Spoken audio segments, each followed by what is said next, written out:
शहर में बिगड़ी पानी सप्लाई का मुद्दा उठाया और कहा कि शहर में एक दिन छोड़कर एक दिन पानी की सप्लाई हो रही है, जिसे पीएचईडी मंत्री कन्हैयालाल चौधरी ने गंभीर माना और सर्किट हाउस में ही सिटी एएन पुनीत सैनी को बुलाया और पानी सप्लाई का कारण पूछा तो वे ठीक से जवाब नहीं दे पाए, जिस पर पीएचईडी मंत्री कन्हैयालाल चौधरी ने एएन सिटी को जमकर लताड़ लगाई और उन्हें चुप रहने के लिए भी बोल दिया।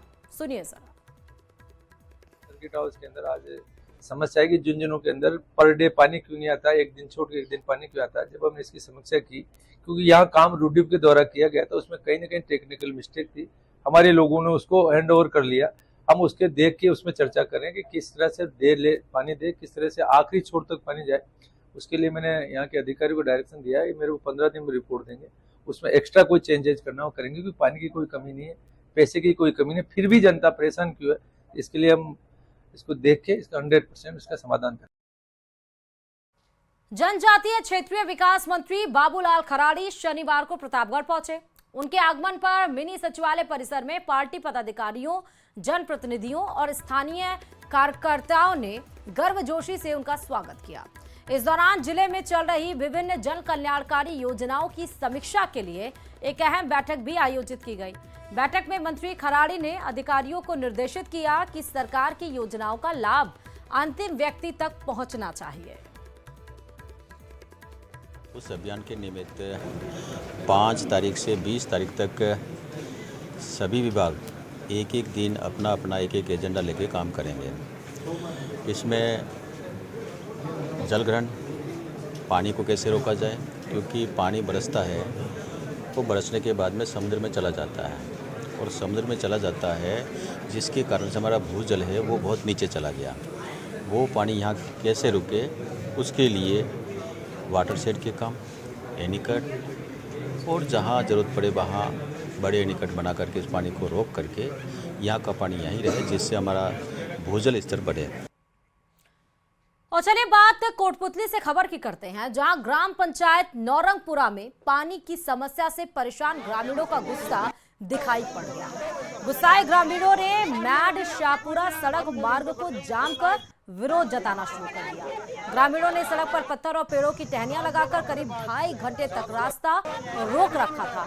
ग्रामीणों ने आरोप लगाया कि सरकारी स्तर पर पानी के टैंकर आम ग्रामीणों तक पहुंच नहीं रहे हैं। ग्रामीणों का यह कहना है कि समस्या को लेकर कई बार सरपंच मीनाक्षी देवी और संबंधित विभागों को अवगत कराया गया, लेकिन कोई सुनवाई नहीं। प्रदर्शनकारियों ने चेतावनी दी कि यदि जल्द ही पानी की समस्या का स्थायी समाधान नहीं किया गया तो आंदोलन और ज्यादा उग्र किया जाएगा।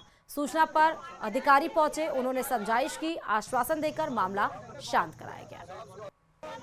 नहीं आ रहा सर, 4 दिन हो गए पानी आए हुए। परसों के दिन 20 मिनट पानी आया है। अब ये बता रहे हैं कि लाइट नहीं आ रही, तो लाइट की समस्या, उसके अलावा 10 टैंकर लगा रखे इन्होंने। अभी अब आगे से टैंकर की समस्या भी नहीं आई, बोले हर मोहल्ले में पहुंचे, लेकिन अब से पहले जो 1 महीने से टैंकर लग रहे हैं उनका पेमेंट उठाया इन्होंने। वो पेमेंट का है सर जी, वो पेमेंट दे दिया। बुलाओ ना टैंकर वालों को यहाँ पर, कहाँ है वो 10 टैंकर वाले पर डेढ़, कल ही टैंकर डाले हैं 10 टैंकर, उन्होंने कहाँ डाले हैं बताओ। पानी की समस्या के लिए एमएलए के निजी आदमी आकर टैंकर गिरा है, लेकिन हमारे पानी की एक बाल्टी भी नहीं भरती है और 10 टैंकरों का नाम ले देती है।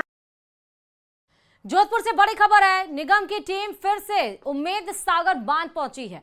अतिक्रमण हटाने के बाद मलबा हटाने की कवायद यहां पर तेज कर दी गई। फिर से अतिक्रमण ना हो उसको लेकर यह प्रयास किया जा रहा है। तो बड़ी खबर आपको बता रहे हैं, एक बार फिर से जो नगर निगम की टीम है वो उम्मेद सागर बांध पहुंच गई है। अतिक्रमण हटाने के बाद से वहां पर जो मलबा इकट्ठा हो गया था उसको हटाया जा रहा है, ताकि फिर से अतिक्रमण ना हो सके, उसको लेकर ये प्रयास यहां पर किया जा रहा है। ये वही जोधपुर है जहां पर आप देखिए बीते 4 दिन पहले, जहां पर यानी कि बीते सोमवार को आप देखिए कि यहां पर जब अतिक्रमण हटाने के लिए पुलिस का जाप्ता गया था, जमकर पत्थरबाजी की गई थी। कई सारे पुलिसकर्मी, 1 दर्जन से ज्यादा पुलिसकर्मी इसमें घायल हो गए थे, कई सारे मीडिया कर्मी इसमें घायल हुए थे। उसके बाद अतिक्रमण के लिए पुलिस फोर्स और बुलाया गया। अतिक्रमण, वहां पर जो अवैध अतिक्रमण था उस पर कार्रवाई की गई है। आज फिर से उसी जगह पर जहां पर पत्थरबाजी की गई थी पुलिसों के ऊपर और जहां पर कई लोगों को गंभीर चोटें आई थी, उसी जगह पर एक बार फिर से पुलिस पहुंच चुकी है। अतिक्रमण जो हटाया गया था उसका मलबा जो वहां पर एकत्रित हो गया था उसको हटाने का प्रयास किया जा रहा है, ताकि किसी प्रकार से फिर से वहां पर अतिक्रमण की कोशिश ना की जा सके।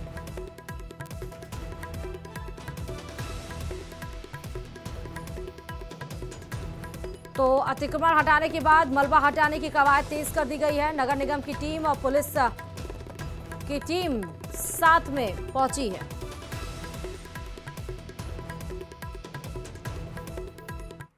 और अहमदाबाद विमान हादसे में एक हंसता खेलता पूरा परिवार खत्म हो गया। ये परिवार था राजस्थान के बांसवाड़ा का रहने वाला डॉक्टर प्रतीक जोशी का परिवार। डॉक्टर प्रतीक जोशी लंदन के एक मेडिकल संस्थान में डॉक्टर थे और अहमदाबाद की फ्लाइट से उनका पूरा परिवार गुजरात से लंदन के लिए रवाना हो रहा था। प्रतीक जोशी का पूरा परिवार लंदन शिफ्ट होने जा रहा था। उनकी पत्नी कोनी व्यास भी पेशे से डॉक्टर थी और उन्होंने पिछले महीने ही उदयपुर के अस्पताल से इस्तीफा दिया था और पूरा परिवार लंदन शिफ्ट हो रहा था। इसके लिए ये लोग अहमदाबाद से लंदन की फ्लाइट में सवार हुए थे, लेकिन अहमदाबाद से विमान के उड़ान भरते ही ये इनका आखिरी सफर साबित हुआ। प्रतीक जोशी के 3 बच्चों की भी हादसे में मौत हो गई। लंदन की फ्लाइट में बैठकर परिवार ने अपनी आखिरी सेल्फी ली थी और इस सेल्फी के कुछ मिनटों बाद ही विमान क्रैश हो गया। 4 साल से मैं जॉब में था, आता जाता रहता था बच्चों को मिलने, वाइफ को मिलने। उसकी वाइफ उदयपुर पैसिफिक में जॉब करती थी, पैथोलॉजिस्ट थी। फिर उसके जब 4 साल पूरे हो गए, उसको एक्सटेंशन और मिल गया तो उसने कहा मेरे बच्चों को मैं ले जाता हूँ, इसलिए वो आया। वो हमेशा कभी डायरेक्ट फ्लाइट में आता ही नहीं था। वो उसने कहा कि डायरेक्ट फ्लाइट है, बच्चे को तकलीफ नहीं पड़ेगी। तो मैं डायरेक्ट फ्लाइट मैंने कहा हाँ आ जा बेटा, अच्छा रहेगा बहुत ही। एक ही दिन पहले आया था, 9 तारीख को आया था और 12 की फ्लाइट थी कि बच्चों को लेने ही आया था। वो सामान वामान समेट के उसकी वाइफ ने उदयपुर में रिजाइन किया बेचारी ने कि बच्चे और पापा साथ में रहेंगे, ऐसे करके।